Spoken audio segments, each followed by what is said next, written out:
Good evening, everybody. It's Steve with Real Progressives. We're going to go ahead and do a little bit of talking because right now it's a very, very, very important time in a movement's life where you and I, who are constrained, if you will, by these politicians that do not support us in any way, shape, or form, with an election system that neither supports our wishes nor appears to be able to serve our needs, with people who are cynical, who have checked out of the system, and who have stopped doing anything meaningful and have begun heading to the woods to hide out in an attempt to deal with this delusion of a democracy. There's never been a greater time, a more important time for people to unite and to be excited and to be energized by our power outside of the election system, outside of any rigged systems, where people know that when the people are angry and they are determined and they are united, they can do great things even without having the elections the way they want them. We have to strive to fix that. But the same way that we would strive to fix our election system is the same way that we can strive to get an even corrupt Congress to serve our needs. We're going to talk about that a little bit. But in the meantime, I want to show you all some things, give you some images, let you guys understand what we're up against. But before I do that, I want to give you guys one very important thing. This is from Warren Mosler. Now, much has been said about Warren Mosler and this idea that taxes don't fund spending. So let's talk about what the word fund means, okay? Now, if I fund something, for example, I say, Johnny, you want to go play soccer? Yeah, Dad, I want to go play soccer. Let me give you $30 to fund your effort, because it costs $30 to play soccer for the season. Probably more than that, but just $30, right? So I'm funding that activity, okay? Now, there are other ways of looking at the term fund. Fund might be, this is what generates the need for, or this might be what drives, or whatever, okay? Now, if I tell you that I am going to fund spending via taxes, like the government is broke, it can't afford anything, it needs your tax dollar in order to fucking spend something. Well, I'm just straight up lying. That term fund is ridiculous. Seriously, the government itself doesn't require an income. That's not how it works. The idea of being called the IRS or Internal Revenue Service is completely misguided.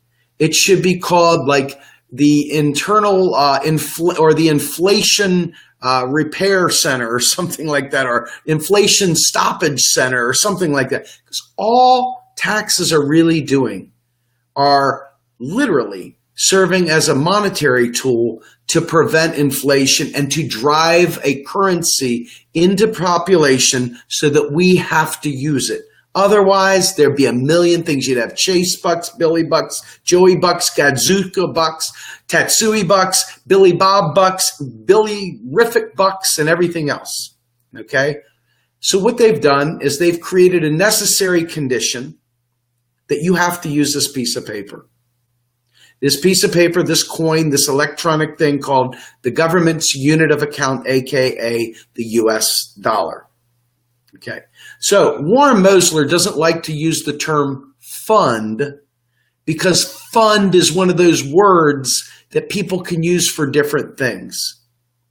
L. Randall Wray would say that taxes drive currency, but they don't pay for jack diddly. Dr. Bill Mitchell wrote an article called Taxpayers Literally Fund Nothing. Okay? So when you hear someone go, my hard-earned tax dollar, you know at that point in time why we're concerned with expressing to you that taxes don't fund spending.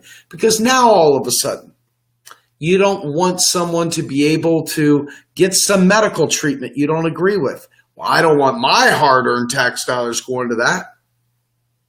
You see somebody on a park bench suffering and starving. Some people, like myself, would probably want to give them a place to eat, food, shelter, health care, clothing, possibly an opportunity at a really great job in the local community with a federal job guarantee, any number of things. But then some other person might say, I don't want my tax dollars paying for their bad choices. And you come back to the statement that taxes don't fund spending at the federal level. But what does he mean by that? It means that your taxes are not paying for his bad choices. It doesn't mean that taxes don't drive currency, because we need something. It doesn't necessarily have to be taxation. It could be selling bonds that are only payable in US dollars. Something like that drives the need for the currency, not a need for just any money, not a need for Bitcoin, not a need for chicken necks, not a need for rubles or yen or renminbis, whatever. Not Libyan gold, not Iranian gold, not Russian gold, just US dollars. Not gas, not petrodollars, not nothing, just US dollars. Because the point of it is the creator of the currency doesn't require an income. This is pretty simple stuff. It really is. But it's mind-blowing because we relate our personal household finances to the way the government should run. How many times have you heard some hillbilly say, yeah, I'll be damned. Government can spend more money than I can. There's something wrong. Ain't no reason. If I got to balance my budget, the government got to balance its. Which means it's got to suck more tax out of you and I, who are not able to create our own currency, which means we got to go work even more. That means we got to go pick up a second job, right? Because taxes certainly aren't paying for things. You're not robbing Peter to pay Paul. It's stupid, okay? So I'm going to show you a quote from Warren Mosler just a little while ago. Should pretty much slam the door on anybody co-opting his words or twisting them. So this right here, I'll make a better statement. Spending at the federal level is in no way operationally restrained by tax revenue. Lots of political restraints or constraints, excuse me. Let's look at this for a minute while I talk to this. Political constraints are what you and I have been talking about, what we're fighting over. Changing the paradigm, forcing them to bend to our will, forcing them to serve the American people. Now, why would somebody suggest in any way, shape, or form with a sideways smirk, ignorantly say that taxes fund spending? Why do you suppose somebody might say something like that at the federal level? I don't know. I really don't know. But I think it's worth exploring because I think it's a sign of a bigger problem. And I'm going to show you something here because I think it's very, very important that we get real yo, okay? We get real yo.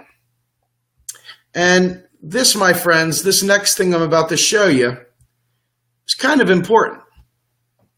These guys right here, they got money for everything, don't they? They got money for just about everything under the sun. But they don't have money to serve you and I. They don't have money to make sure your kids' lives are better. Hell, they don't have time to make sure our planet is inhabitable. You know, I look around and I see some natural disasters going on right now, and they're sitting there jonesing for donations. Why, I'll never know. When in reality, they don't need donations. They don't need donations at all. Apparently, what they need is thoughts and prayers. Oops, I'm sorry. Did I say that? It's not about hopes or, prayers and stuff like that. What they're doing is they're counting on your ignorance. They're counting on you not having a clue. They're planning on gouging and making big money off of these tragedies. And I want to show you something. Another jackass named Tim Worstall. This guy says Hurricane Harvey is when we need price gouging, not laws against it. Well, Bill Mitchell, Dr. Bill Mitchell, jumped off the top rope like only a professor like him can, and said, and children of poor families to die of hydration, among other social catastrophes. Idiocy by economists knows no bounds. Now, unfortunately, based on some of the people that are out there in the quote-unquote progressive community that get offended by the word idiocy, they're definitely going to be torched to death by seeing Bill Mitchell, the doctor from Australia, saying idiocy by economists knows no bounds. It's probably going to set them off. It'll trigger them. It'll probably make them get a case of the feels. That's something that I've grown used to, is this redonkulous case of the feels. Because see, ultimately what you find is that people aren't really looking for answers. They're looking for memes. They're looking for these, I don't know, whatever answer they think they had in their back pocket to begin with, they'd like that to be the answer. So they go ahead and they mock people that are trying to break new ground. They mock people who are trying to save lives. And they don't realize that ultimately the idiocy that they are preaching is literally destroying the nation. It's destroying our lives. And one of the funniest things to me that I can think of is when someone tries to come back and say, well, Paul Krugman said, or something to that effect, some lefty establishment hack economist. And old Patricia here had a pretty damn good point.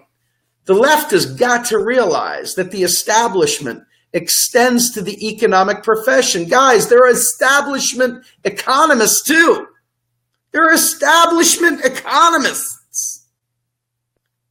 And being established is not a measure of being a good economist.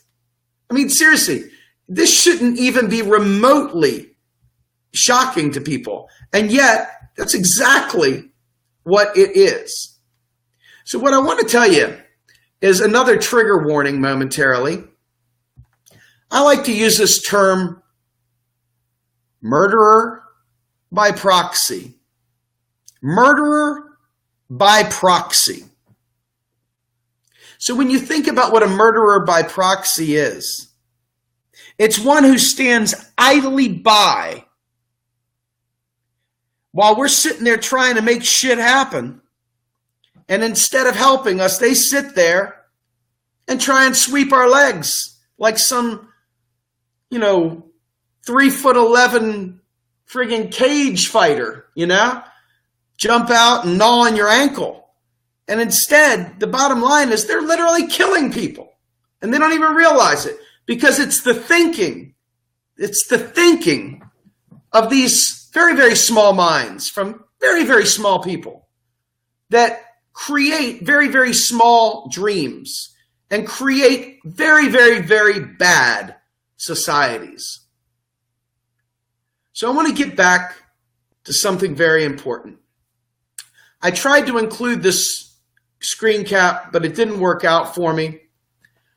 But before I get into it, Amir told me, thank you, Steve. It makes absolute sense to question why we still have a gold-based monetary system when actually Nixon ended it in 1971.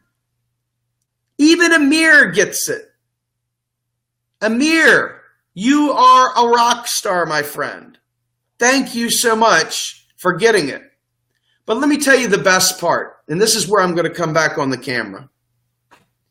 I tried to add it. It didn't work out. But I've got a screenshot of Tim Canova on Twitter. If you follow Tim on Twitter, go check it out. So Tim Canova on Twitter tells Mike Pence, hey, man, you need to learn about modern monetary theory, brother. Tim Canova, you have gotten plus 20 million interwebs for that one. You are now officially my hero. And my friend, I am going to pull out all stops to help you knock the taste out of Debbie What's-Her-Name Schultz's mouth. Because it's all about the Benjamins, brother. That's how we get shit done. That's how we freaking mitigate climate change. That's how we mitigate pain and suffering amongst the people. And that, my friends, is how we enact a progressive agenda. Tim Canova, you win today, brother. You are the man. I love you. So I want to talk to you all a little bit more about where we are going at Real Progressives. And I think that it's important to understand some of the drivers, okay, of what we're doing. As I've told you all before, Real Progressives has many, many things that we're engaged in. And one of them happens to be, we'll be going to the People's Convergence Conference in Washington, D.C. from September 8th through the 10th. In attendance, Kshama Sawant, Calvin Priest, and others from Socialist Alternative. People like Yane Endigo, my friend John Lancelot, my friend Jackie Lukman, and Chase Iron Eyes will be speaking there as well. Lee Camp, Tim Black, Jimmy Dore. Yours truly will be giving a panel on modern monetary theory. Cornel West will be there. The Draft Bernie team will be there. And the Progressive Independent Party will be there. Thank you, Erikel. Thank you, Nick Branya. But this is a coalition, folks. Let me tell you why it's so important that you hear this from me. I support our coalition. I support the diversity of our coalition. Kshama and the Socialist Alternative, I'm not so sure they're buying into modern monetary theory, but they're allies on most issues. I would like them to embrace MMT. I'm not holding my breath just yet. The Green Party has entertained us many times. I've been able to go speak in New Jersey. Rohan Gray went out to Minnesota on behalf of the Modern Money Network. They've embraced our ability to speak. Doesn't mean that they support MMT, but let me tell you, Real Progressive's own Shane Fry is working diligently with Professor Joe Firestone to produce an MMT-based answer for the Green Party's monetary theory that they support. Bravo, guys. That's what I'm talking about. And then you look over at Draft Bernie. Draft Bernie is not a party per se. It's a strategy. It's not worshiping Bernie Sanders. It's recognizing that there are people in the Democratic Party who do worship Bernie. And in order to get them out, to extract them out of that party, Draft Bernie has decided to leverage that. That leverage has been supported by no other than Cornel West. It's been supported as well by folks like Jimmy Dore and others. Erikel Bloss, very good friend of mine, does not 100% support MMT, but she supports me. And she put a really wonderful post up there in the midst of all this ridiculous trolling. And she said, I stand with my brother Steve. Thank you, Erikel. That means the world to me. And I stand with you too. So what I want to explain to you all is this. There is a coalition building. I am going to do my dead level best to get that entire coalition to understand how vital MMT is to enacting a progressive agenda. I'm hoping that they'll listen to me. With your help, maybe they will. But I want you to also understand one thing. I support that coalition. That includes the Justice Party as well. Do I agree with them on everything? No, I don't. Do I agree with any of our partners on everything? No, I don't. Do I know a lot about economics and want to help them out with it? Yes, I do. So I want you all to understand, I've talked with people like Ajamu Baraka about this. Doesn't mean he's a full-born MMTer, but he's learning. I've talked to Kevin Zeese of the Green Party. Kevin is really, really trying to get this. Does he get it? Not 100%. Is he trying? Absolutely. He comes into my mailbox and tells me, Steve, this debt ceiling is a great opportunity for us to get out ahead to explain MMT to people. I'm telling you folks, we're making inroads. Don't listen to the little squeakers, little mice running around trying to nibble the pieces of cheese you left on the floor. We're going for more than crumbs. Let them have the crumbs. We're going for the full meal. We want to save lives. It's that simple. It really is that simple.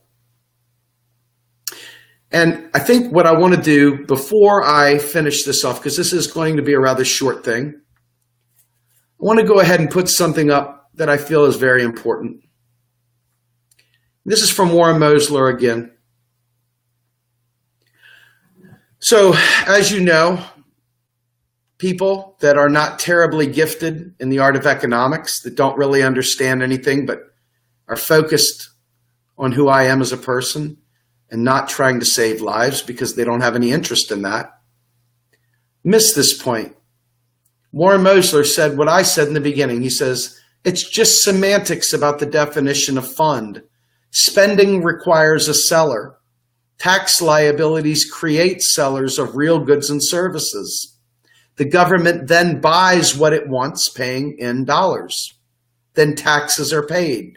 Creating sellers is generally not considered a funding operation, hence the discussion. Very, very important point, folks. This is straight from the man.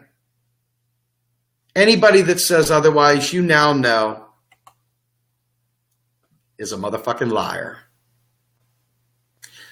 So with that, I'm Steve Grumbine with Real Progressives, asking you guys to support us in any way you can. If you can lend your time, we'll take it.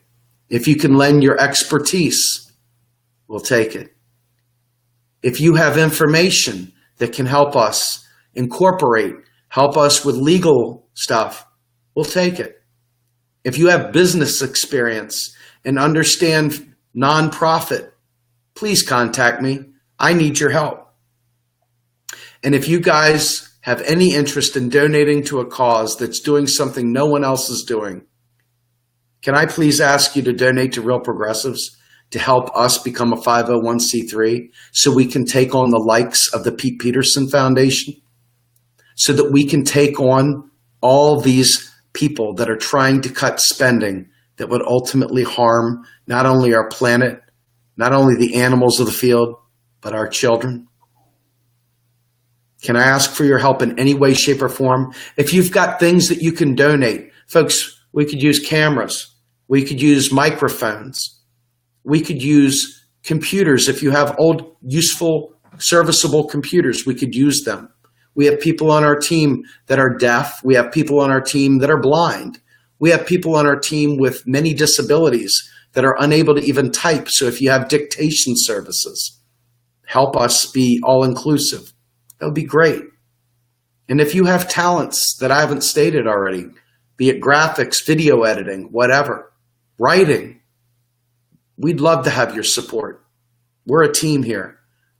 And I want to tell you one more thing, and this is the final story. I'm a project manager by trade. I'm a program manager by profession, and I've been a program director in my life. I've done many, many things in my life. But one thing that there is to know, we follow project management methodologies to get things done. We gather requirements. We design solutions. We implement solutions. We test our solutions, and then we go ahead and release to the public. We're working diligently with what we call a PMO, or a program management office. Now, there's some people that don't like working in teams. We've had a bunch of them come through the doors of Real Progressives. But if you've ever worked on a project team, have agile experience, have waterfall experience, or even RUP, or iterative experience, let me know that as well. We're looking for project managers as well. We're going to make this place happen. Haters be damned. We're going to make great things happen because we can't stop. Our children are depending on us. So without further ado, I bid you adieu. Have a good night, everybody.